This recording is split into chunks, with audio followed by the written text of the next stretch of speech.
नमस्कार विद्यार्थी मित्रांनो आपलं सर्वांचं स्वागत आहे। आपण MPSC पूर्व परीक्षा जी 23 जानेवारीला झालेली आहे त्यातील हिस्ट्रीचे जे प्रश्न होते, इतिहासाचे प्रश्न विथ प्रूफ या ठिकाणी त्यांची चर्चा करणार आहोत, डिटेलमध्ये समजून घेणार आहोत, जेणेकरून आगामी कंबाईन ग्रुप बी, ग्रुप सी आणि राज्यसेवा पुढची जी प्री आहे त्याच्यामध्ये तुम्हाला फायदा होईल। काय काय प्रश्न आले, कोणते टॉपिक कव्हर केले, प्रश्नाची लेव्हल कशी होती आणि कशा पद्धतीने इथून पुढे आपल्याला अभ्यास करावा लागेल। चला, या ठिकाणी STI RCP ॲपमध्ये आपलं स्वागत आहे। सगळ्यांनी ॲप्लिकेशन डाउनलोड करून घ्या। त्या ठिकाणी तुम्हाला या PDF आणि इतर आपल्या टेस्ट सिरीज वगैरे सगळं काही भेटणार आहे। पहिला प्रश्न या ठिकाणी आहे, न्यायमूर्ती रानडे यांनी डेक्कन ॲग्रिकल्चरिस्ट रिलीफ ॲक्ट या कायद्याचे स्वागत केले, कारण काय? बी नंबरचा संच आहे। पहिलं, सावकारापासून शेतकऱ्यांचे रक्षण होणार होते आणि दुसरं, या कायद्याने शेतकऱ्यांची कर्जाच्या भारापासून मुक्तता होणार होती। खाली ऑप्शन दिलेले आहेत, फक्त ब, दोन्ही, कोणती नाही। उत्तराकडे आपण येऊया। आधी मी तुम्हाला प्रूफ दाखवतो। बघा, याला आपण दक्कनचे बंड असं म्हणतो, बरोबर? त्याच्यातूनच पुढे हा प्रश्न आलेला आहे। 1875 मध्ये आपण बघतोय की दक्कनचे बंड झालं होतं, ज्यामध्ये महाराष्ट्रातील मुख्यत्वे पुणे, सातारा या जिल्ह्यामधील जे शेतकरी होते त्यांनी कृषीचं संकट त्याच्या विरोधामध्ये आवाज उठवला होता। त्याच्यामध्ये सगळ्यात महत्त्वाचं, सावकारों के कब्जे में बंधो, म्हणजे सावकारांच्या विरोधामध्ये त्या ठिकाणी जे होतं त्यांचे दस्तऐवज वगैरे प्राप्त करणं, ते नष्ट करणं या बाबी होत्या। त्याच्यात मुख्यत्वे मारवाडी आणि गुजरातमध्ये जे सावकार होते त्यांच्या विरोधात हा उठाव होता। आता याच्यात जर बघितलं तुम्ही तर याच्यात अत्याधिक सरकारी भूराजस्व हाही एक मुद्दा होता, म्हणजे खूप जास्त कर, अमेरिकन गृहयुद्ध याच्यानुसार ते कपासाच्या किमती ज्या आहेत त्या कमी झालेल्या होत्या, त्याच्यामुळे शेतकरी डबघाईला निघाला होता, कर्जबाजारी झाला होता, लालची सावकार वगैरे त्यांच्याही बाबी या ठिकाणी कारणीभूत होते। आणि मग त्याच्यातून या ठिकाणी शिरूर तालुका जो आहे इथून या ठिकाणी याला सुरुवात झाली आणि पुढे मग हे वाढत गेलं। बघा, इथे या प्रूफमध्ये तुम्हाला उत्तर भेटतं आहे। काय उत्तर भेटतं मग बघा, मी तरी या उत्तरापर्यंत येतोय। बघा, इथे दोन ऑप्शन तुम्हाला दिले होते, म्हणजे दोन विधानं। पहिलं म्हणजे सावकारापासून शेतकऱ्याचे रक्षण होणार होते। हा जो कायदा बनवला मग त्या बंडाचाच एक हे म्हणून परिपाक म्हणूया आपण, हा कायदा झाला। याच्यामध्ये पहिला मुद्दा सावकारापासून संरक्षण होणार होतं आणि दुसरं, या कायद्याने शेतकऱ्यांची कर्जाच्या भारापासून मुक्तता होणार होती। बघा, इथे मी आहे ना 1 नंबर बरोबर जातोय फक्त। का? बऱ्याच जणांना 2 नंबरचं सुद्धा बरोबर वाटण्याची शक्यता आहे, मला इथे वाटलं होतं सुरुवातीला, पण इथे कर्ज काही तुमचं सगळं माफ नाही झालं। बघा, कमी केला त्या ठिकाणी रेटमध्ये थोडाफार फरक, पण भारातून पूर्ण मुक्त नाही होते तुम्ही, हे लक्षात घ्या। म्हणून मी ए सोबत जातोय। आयोग उत्तर कदाचित ए आणि बी सुद्धा देऊ शकतो। बघूया तुमचं काय मत आहे, कमेंट बॉक्समध्ये नोंदवा। पुढे जातो मी। पुढचा प्रश्न या ठिकाणी बघा, याच्यामध्ये मग तो आयोग जो आहे 1979 मध्ये या ठिकाणी तुम्हाला बघते काही उपाययोजना सुरू झालेल्या आहेत आणि हा आयोग त्याच्यातूनच आलेला आहे। ओके, त्याच्यानंतर पुढचा मुद्दा या ठिकाणी आहे 1 मे 1960 या दिवशी नव महाराष्ट्राची निर्मिती होते। तेव्हा किती जिल्हे आणि किती तालुके होते? आता पहिलं तुम्हाला 26 जिल्हे बऱ्यापैकी ज्यांचा अभ्यास आहे त्यांना सहज माहीत असतं आणि 229 तालुके माहीत असतं। ओके, त्याच्यामुळे डी आणि ए, आता इथे बघा ऑप्शनमध्ये कसं दिलेलं होतं, डी आधी दिलं होतं, नंतर ए दिलं होतं। ओके, ते तुम्हाला लक्षात घ्यावं लागणार आहे। पुढे आपण जातोय, याच्यामध्ये याचा प्रूफ आपण बघूया। बघा, एक PDF आपण बघितलेली आहे, त्याच्या अंतर्गत तुम्हाला इथे लक्षात येईल की 1961 मध्ये Maharashtra state comprise of 26 district 229 talukas 266 towns आणि 38,867 विलेजेस एवढे या ठिकाणी होते। ओके, हे या ठिकाणी लक्षात घ्या। आणि बॉम्बे ही त्यावेळेची राजधानी होती, हे तुम्हाला या ठिकाणी दिलेलं आहे। 4 डिव्हिजन होती, हा मुद्दा महत्त्वाचा आहे की तेव्हा प्रशासकीय विभाग किती होते? 4 होते। याच्यानंतर अशा पद्धतीचा प्रश्न आला तर तुम्हाला या ठिकाणी सांगता आला पाहिजे। 1951ची जी जनगणना आहे तिथलचा आपण हा डाटा घेतलेला आहे। स्थापना कधी महाराष्ट्राची? तर 1 मे 1960 महाराष्ट्र दिन आहे। मुंबईसह संयुक्त महाराष्ट्र आपण बघतोय त्या ठिकाणी।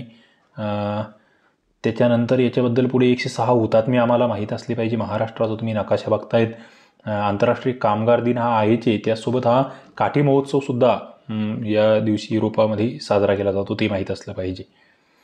त्याच्यानंतर पुढे जर बघितलं आम्ही तर याच्या काही इतिहासही आहे। मुख्यमंत्री मोरारजी देसाई त्यांच्या काळात झाले ते आंदोलन वगैरे बऱ्याच बाबी आहेत, त्या आम्हाला माहीत असल्या पाहिजे। पुढे ती भाषावार पुनर्रचना आणि त्याच्यातून मग महाराष्ट्रासारख्या या राज्याची निर्मिती. त्यामध्ये आपण बघतोय आचार्य आत्रेय, शाहीर साबळे, सेनापती बापट, डांगे यांचं कार्य, आचार्य आत्रेय यांचं मराठा हे वृत्तपत्र आहे. ओके, त्याची महत्त्वाची भूमिका आहे ती आम्हाला माहीत असली पाहिजे. कोणकोणते ठिकाणी इथे एकत्र आले, कुठून तयार झाले, हे सगळं ते आम्हाला माहीत असलं पाहिजे. त्याच्यामध्ये मग हा बेळगाव किंवा डांगी बोली बोलणारा प्रदेश जो महाराष्ट्रामध्ये सामील झाला नाही, ती गावं आजही आपण बघतोय बाजूला आहेत, कर्नाटकमध्ये आहेत. ओके, स्थापनेच्या वेळेची ही 26 जिल्हे होती आपण बघतोय. नंतर 1981मध्ये जालना सिंधुदुर्गची निर्मिती, जिल्हा निर्मिती आम्हाला माहीत असली पाहिजे. ऑगस्ट 1982मध्ये या ठिकाणी जर बघितलं तुम्ही तर लातूर आणि गडचिरोली जिल्हे तयार होत आहेत. पुढे 1 ऑक्टोबर 1990ला मुंबईचं विभाजन आहे, मुंबई उपनगर जिल्हा आहे. पुढे नंदुरबार, गोंदिया, हिंगोली, वाशिम युती सरकारच्या काळामध्ये तयार होत आहेत. आणि पालघर त्यानंतर आता आपण बघतोय की अस्तित्वात आलेला आहे.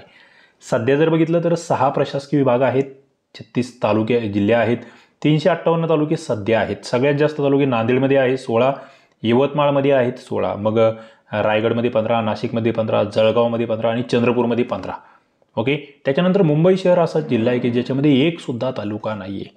मुंबई उपनगरमध्ये अंधेरी, बोरिवली आणि कुर्ला असे 3 तालुके आहेत, हे लक्षात घ्या, ते जे की फक्त प्रशासकीय कारभारासाठी आहे. ओके, आणि मग मुंबई शहर, मुंबई उपनगर व्यतिरिक्त बघितलं तर धुळे हा सर्वात कमी तालुक्याचा 4 तालुक्याचा जिल्हा आहे. हिंगोलीमध्ये 5 तालुके, नंदुरबारमध्ये 6, वाशिममध्ये 6. तर या अतिरिक्त बाबी तुम्हाला माहीत असल्या पाहिजे. पुढे विभागणी आहे हे सुद्धा माहीत असावं. बघा, हा एक सोपा प्रश्न होता एकदम, विठ्ठलरामजी शिंदे. आता सोपा कशावरून तुम्हाला बघा, इथे किमान हे 2 माहीत असलं पाहिजे होतं. श्रीपतराव शिंदे मी तुम्हाला शिकवलेलं होतं, विजयी मराठा. ओके, त्या ठिकाणी लक्षात ठेवा. दिनकरराव जवळकर साप्ताहिक, तेच तुम्हाला माहीत असणं अपेक्षित होतं या ठिकाणी. ओके, या 2 गोष्टी अपेक्षित होत्या. मग आणि याच्यावरून जर तुम्ही गेले असतात तर तुमचं 1 नंबरचं उत्तर येत होतं की विठ्ठलरामजी शिंदे जे की वाळवे तालुका शेतकरी परिषद बोरगावचे अध्यक्ष होते. काशेसाहेब पवार जे आहेत मुंबई प्रांतिक ब्राह्मणेतर पक्ष 4थ्या अधिवेशनाचे अध्यक्ष होते, हे आम्हाला या ठिकाणी लक्षात येईल. ओके, पुढे आपण याच्यात थोडंसं याचं स्पष्टीकरण बघूया. बघा, विजयी मराठा सगळ्यात महत्त्वाचा उद्देश काय होता तर बहुजनांच्या हितासाठी. कधी स्थापन झाले? 1919ला. श्रीपतराव शिंदे मागासलेल्या वर्गाच्या उन्नतीसाठी, विद्येमध्ये मागासलेले. ओके, त्यांचं मग राजकीय, सामाजिक, धार्मिक सगळ्या बाबी. ब्राह्मणेतर वृत्तपत्र होते हे माहीत असू द्या. सगळ्यात महत्त्वाचं म्हणजे विजयी मराठाने सत्यशोधक चळवळीला त्या ठिकाणी सपोर्ट केलेला आहे, ते लक्षात असलं पाहिजे. त्याच्यानंतर धार या ठिकाणचं मराठा शिक्षण परिषदेचं अधिवेशन, त्या ठिकाणी याचे अंक वाटण्यात आले, त्याच्यातून त्याचा प्रचार झाला. त्याच्यामध्ये त्यांचे सहकारी खंडेराव भालेकर हेही तुम्हाला माहीत असले पाहिजे. ओके, पुढे आपण बघतोय या ठिकाणी 1919चा पहिला अंक आहे, पहिलं संपादक मंडळ श्रीपतराव शिंदे, हे आम्हाला लक्षात ठेवायची. आता हे दिनकरराव जवळकर यांचं ते तेज हे साप्ताहिक, पण यांचं दिनकरराव जवळकर म्हटलं की देशाचे दुश्मन, हे एक पुस्तक तुम्हाला नीट लक्षात ठेवायचं आहे. ओके, महत्त्वाचं पुस्तक आहे, त्यावर तुम्हाला प्रश्नसुद्धा आलेले आहेत. केशवराव जेदे यांच्यासोबत त्यांनी काय ती ब्राह्मणेतर चळवळ चालवलेली आहे पुण्यामध्ये, त्या बाबीसुद्धा आम्हाला माहीत असल्या पाहिजे. ओके, बघा, या ठिकाणी तुम्ही जर बघितलं त्यांचं देशाचे दुश्मन, क्रांतीचे रणशिंग, ही 2 पुस्तकं जे आहेत ते महत्त्वाचे. तेज हे वृत्तपत्र होतं जे की 1931ला मुंबईमध्ये सुरू झालं होतं, साप्ताहिक होतं ते. ओके, ब्राह्मणेतर वृत्तपत्रच होतं ते, हे लक्षात ठेवा. कैवारी बंद पडलं, नंतर त्या ठिकाणी त्यांनी हे साप्ताहिक सुरू केलेलं आहे. राजकीय घडामोडीसुद्धा होते याच्यामध्ये. कामगारांची बाजू होती, शेतकऱ्यांची बाजू होती, गरिबावरील अन्याय अत्याचाराविरुद्धचा लढा होता. दिनकरराव जवळकर. पुढे विठ्ठलरामजी शिंदे यांच्याबद्दल आम्हाला माहीत असलं पाहिजे की जन्म जमखिंडी या ठिकाणी आहे. त्याच्यानंतर कर्मवीर ही आम्ही त्यांना पदवी दिलेली आहे, महर्षी ही पदवी दिलेली आहे. ओके, अज्ञानाच्या विरोधात त्या ठिकाणी वैचारिक बंड त्यांचं होतं, ते माहीत असलं पाहिजे. ओके, पुढे मानवतावादी विचार आहेत, ते देवदासी वगैरे त्याविरोधात कार्य आहे त्यांचं, त्या प्रथा नष्ट करण्यासाठी. त्याच्यानंतर पुढे त्यांच्याबद्दल बऱ्याच बाबी आहेत. त्यांचं लेखन महत्त्वाचं आहे. त्यामध्ये ब्राह्मो समाज, शतसंवत्सरी सफर नावाची रोजनिशी यांची महत्त्वाची आहे. त्याच्यानंतर इतरही ग्रंथ आहेत, इतरही पुस्तकं आहेत. आपल्याला या ठिकाणी जो विचारला गेला होता या परीक्षेमध्ये तो म्हणजे भारतीय अस्पृश्यतेचा प्रश्न, हा जो संशोधन आणि चिंतन हा ग्रंथ पुढे आलेला आहे. पुढचा प्रश्न आहे त्याच्यावर, तो तुम्हाला लक्षात घ्यावा लागेल. पुढे माझ्या आठवणी आणि अनुभव हे आत्मचरित्रसुद्धा आहे, विठ्ठलरामजी शिंदे यांचं माहीत असलं पाहिजे. बघा, untouchable of India, history of pariahs, अस्पृश्यतेचा प्रश्न 1933चा आहे, माझ्या आठवणी आणि अनुभव, भागवत धर्माचा विकास, मराठ्यांची पूर्वपीठिका. तर हे या ठिकाणचे यांचे लेखन म्हणून आम्हाला लक्षात घ्यावं लागेल. पुढे प्रवास वर्णनसुद्धा त्यांनी लिहिलेले आहेत. त्यानंतर इंडिपेंडन्स फॉर इंडिया लीगची स्थापना कोणी केली? Independence for India league.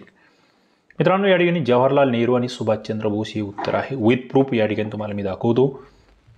बघा, Jawaharlal Nehru along with Srinivasa Iyengar and Subhas Chandra Bose founded the independence for India league. 1928 बघा 3 नावं या ठिकाणी.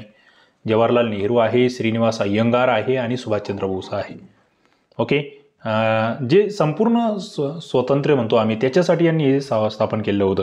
खरं म्हणजे जे पहिले अध्यक्ष श्रीनिवास अय्यंगार होते हेही तुम्हाला माहीत असलं पाहिजे. तो मुद्दा एक लक्षात ठेवायचा आहे.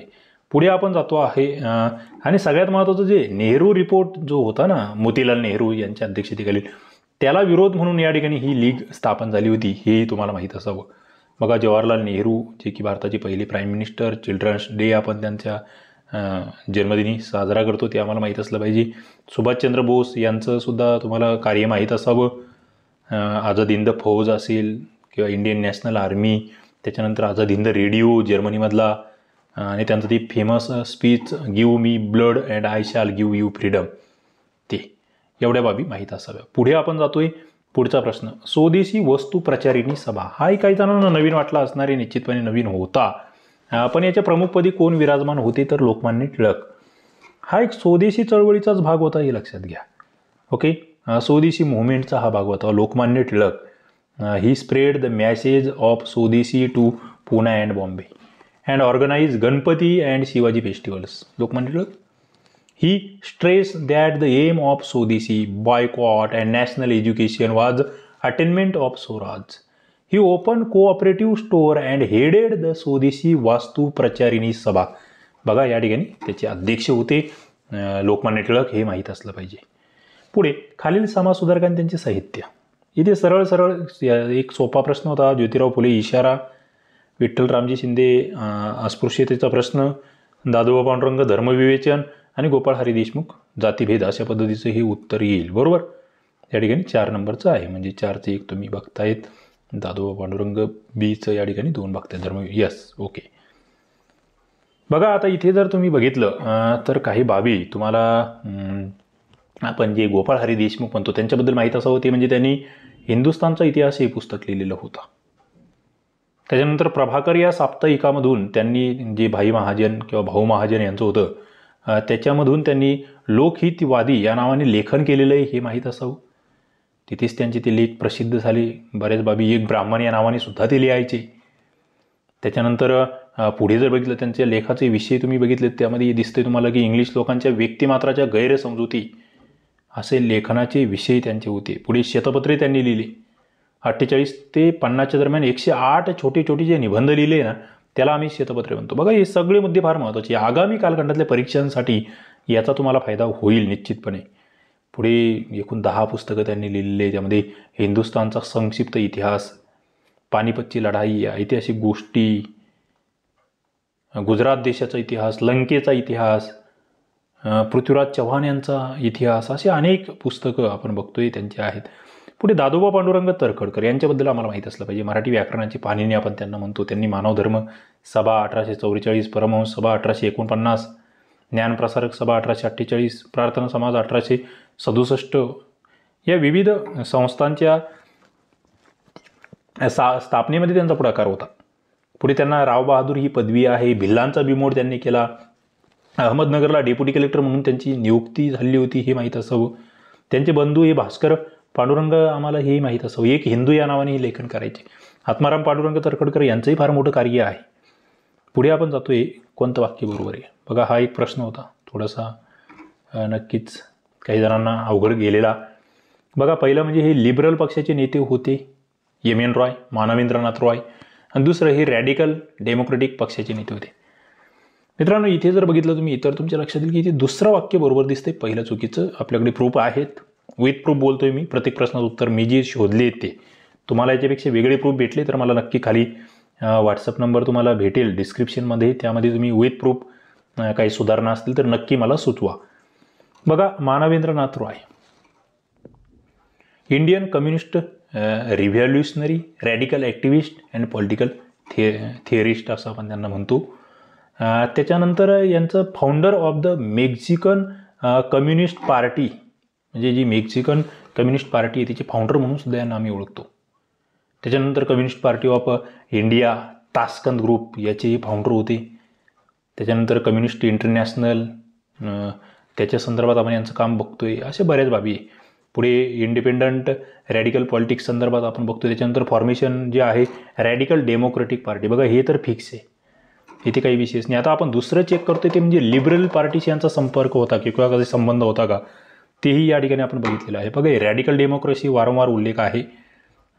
ती पार्टी यांनी 1946 स्थापन केली होती. हे तुम्हाला या ठिकाणी माहीत असलं पाहिजे. पुढचा मुद्दा जो येतो तो म्हणजे लिबरल पार्टी नेमकी काय आहे, त्याच्याशी यांचा काही संबंध आहे का. द लिबरल पार्टी ही 1910 स्थापन झाली होती. British intellectuals and British officials were often participating member of its committee. The Indian National Congress which had been form to create a mature political dialogue with the British government. बघा, ब्रिटिशांसोबत आमची जी चर्चा होईल त्याच्यासाठी ही स्थापन केली होती लिबरल पार्टी. आणि याच्यामध्ये कोण होतं मग, याच्यात जर बघितलं तुम्ही, मुख्यत्वे याचे जे लीडर होते बिपिनचंद्र पाल, लाला लजपत राय आणि बाळ गंगाधर टिळक, हे या ठिकाणचे लीडर होते. हे तुम्हाला माहीत असलं पाहिजे. पुढे आपण जातोय. पुढचा जो प्रश्न येतो हा तुम्हाला माहिती आहे 2019 नवीन शैक्षणिक धोरण आलं आहे, नवीन आकृतीबंध आला आहे. त्याच्यामुळे हा प्रश्न विचारला गेलेला होता. आता इथे राधाकृष्णन आयोग 1949चा, मुदलियार आयोग 52चा, NCERTची स्थापना 61ची आणि कोठारी आयोग 64चा इथे सरळ उत्तर होतं 4 नंबरचं. आता याच्याबद्दल थोडंसं माहीत असावं मला. विद्यापीठ शिक्षण आयोग ज्याला आम्ही म्हणतोय, जो पहिल्या नंबरचा तुम्हाला दिसतोय, त्यांनी शिफारस या ठिकाणी केंद्रीय शैक्षणिक सल्लागार मंडळ आणि आंतर महाविद्यालयीन मंडळाची केली होती. डॉक्टर सर्वपल्ली राधाकृष्णन अध्यक्ष 48ला स्थापन आणि अहवाल 1949ला. शिक्षणाचं उद्दिष्ट यांनी काय सांगितलं, आयुष्याचा अर्थ समजला पाहिजे, इतर बऱ्याच बाबी आहे, लोकशाहीचं प्रशिक्षण आहे, बऱ्याच गोष्टी बघताय तुम्ही. माध्यमिक शिक्षण आयोग जो की मुदलियार आयोग म्हणून आम्ही ओळखतो, 1952चा स्थापना होती. 53ला अहवाल दिलेला होता.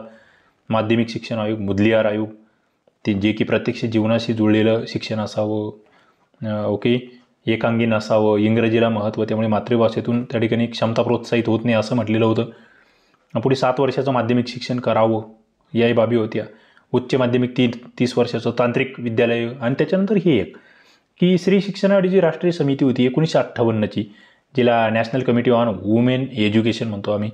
ही 1958ची 1959ला अहवाल आहे आणि दुर्गाबाई देशमुख या हिच्या अध्यक्ष होते. एवढं लक्षात ठेवा. मग खाली बऱ्याच बाबी आहेत त्या तुम्हाला ही PDF जी आहे आपला टेलिग्राम चॅनल आहे MPSC स्पर्धा विश्व, खाली लिंक देतोय, तिथे तुम्हाला ही PDF शेअर करण्यात येईल. म्हणजे तुम्हाला डिटेलमध्ये सगळ्या बाबी वाचूनही घेता येतील. आणि आपल्या टेलिग्राम चॅनललाही याला आपल्या ॲप्लिकेशनला STIRCP जे आपलं ॲप आहे त्याच्यावर सुद्धा राज्यसेवेच्या कोर्समध्ये या PDF आपण अपलोड करणार आहोत. तिथलच्या कोर्सच्या मित्रांनी तिथे घ्या. ओके, तिथे जाऊन तुम्ही व्यवस्थित वाचू शकतात. पुढे शिक्षण आयोग 64-66, याला आम्ही कोठारी आयोग असं म्हणतो. 17 सदस्य होते. ओके, ते आम्हाला माहीत असलं पाहिजे. बऱ्याच बाबी या ठिकाणी होत्या शिक्षणात, जे ध्येय वगैरे बरंच काही होतं या ठिकाणी. तो आकृतीबंध होता. पुन्हा 4 ते 6 वर्षे पूर्व प्राथमिक शिक्षण, 1ली ते 4थीचं प्राथमिक शिक्षण, उच्च माध्यमिक 5वी ते 7वी, माध्यमिक 8वी ते 10वी, पुढे पुन्हा 11वी 12वी आणि त्याच्यानंतर पदवी, अशा पद्धतीचा तो आकृतीबंध, ज्याच्यात की आता आपण नवीन बदल आता बघतो आहोत. पुढे भारतात दिवसेंदिवस असंतोष वाढत चालला. या असंतोषाला वाट करून दिली तरच ब्रिटिश सत्ता स्थिर होईल, या ॲलन ह्यूम यांच्या विचाराला खालील व्यक्तींचा पाठिंबा होता. आता याच्यात जर बघितलं थोडंसं तुम्हाला लक्षात येईल की इथे वेडरबर्न तर आम्ही सारखा वाचलेला असतो, सर विल्यम वेडरबर्न. म्हणजे ए बरोबर आहे म्हटल्यावर तुमचं बघा 2 आणि 3 पहिलेच चुकतं. आता इथे हा प्रश्न रद्द होऊ शकतो असं मला वाटतं. का माहिती आहे बघा, ए आणि सी बरोबर आणि खाली सी आणि ए बरोबर म्हटलं, म्हणजे 2 जर बरोबर आहे, काही जण म्हणतील की 1 आणि 1 वाल्यांनाही बरोबर देतील आणि 3 वाल्यांना स्वतः देतील, असं होणार नाही. रद्द होईल असं मला अपेक्षित आहे. बघूया आपण.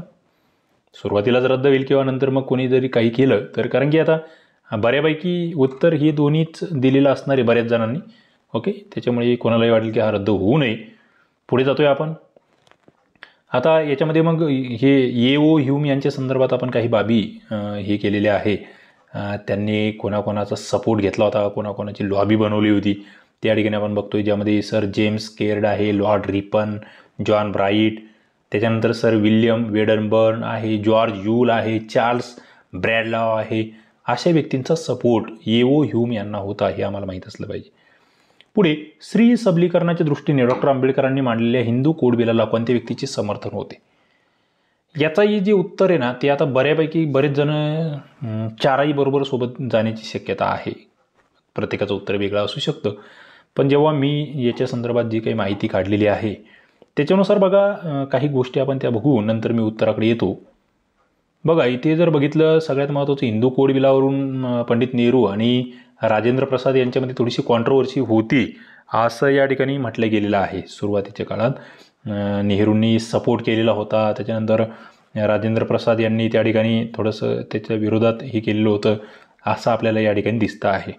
ओके, इथे बघा, तुम्ही जर खाली बघितलं थोडंसं तर तुमच्या लक्षात येईल की इथे Rajendra Prasad wrote a letter to him, नेहरूंना लेटर त्यांनी लिहिलं होतं. In the letter he describe Nehru as unjust and undemocratic. Prasad shared the letter with Sardar Vallabhbhai Patel.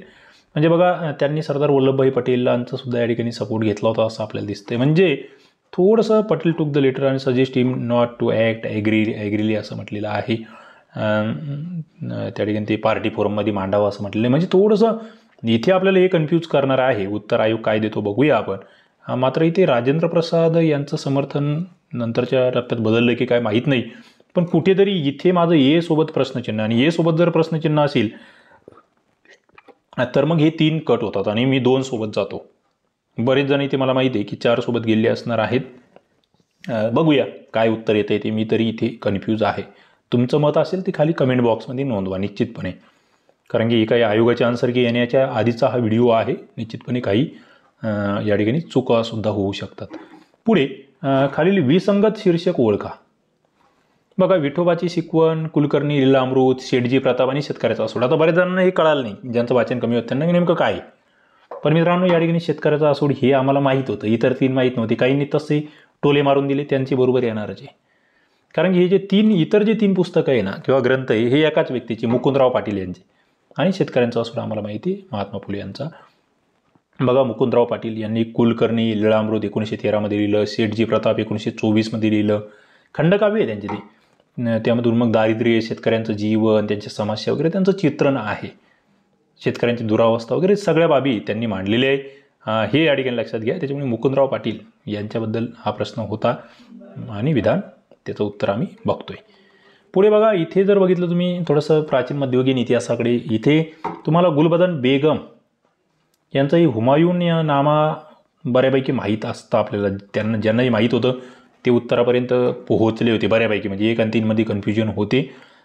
पण पुढे जर बघितलं आणखी, हे फारसीमध्ये कविता लिहायची, ती जेबुनिस्सा पोएट होती, ती आम्हाला माहीत असेल तर आणखी जवळ जातो आम्ही. सलीमा सुलताना उच्च शिक्षित आणि पारशी भाषेचे ज्ञान होते, आणि जहाआरा बेगम सुलेखनामध्ये तरबेज. म्हणजे 1 नंबरचं उत्तर या ठिकाणी निघतं आहे. ओके, 1 नंबरचं उत्तर निघतंय.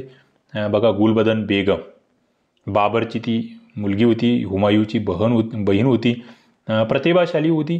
तिने हुमायूनामा नावाचं पुस्तक लिहिलं आहे, हे आम्हाला माहीत असलं पाहिजे. जे की अकबराच्या आदेशाने तिने ते केलेलं होतं, हुमायूनामा. त्याच्यानंतर पुढे हे जे झेब निस्सा आहे, हिला पोएट म्हणून आम्ही या ठिकाणी आठवणीत ठेवतो असं इथे म्हटलेलं आहे. ओके, तर ते तुम्हाला निस्साच्या बाबतीत लक्षात घ्यावं लागेल. या ठिकाणी आपण जर बघितलं, काही पोएटिक बुक वाज प्रिंटेड इन दिल्ली इन 1929 असं म्हटलेलं आहे. त्याच्यानंतर पुढे जातोय आम्ही. 18 नोव्हेंबर 1899 रोजी दीनशा वाच्छा यांनी दादाभाई नौरोजींना पत्र लिहून काँग्रेसच्या अपयशाची मीमांसा केली. मग काय, कोणते अपयश मांडले त्यांनी? तर काँग्रेसचे कार्य सतत चालत नाही, दुसरं फावल्या वेळेतील उद्योग म्हणून राजकारणाकडे पाहतायत तुम्ही, आम्ही केवळ भुंकतो, चावा घेत नाही, क्रांतीचा मार्ग अनुसरला पाहिजे.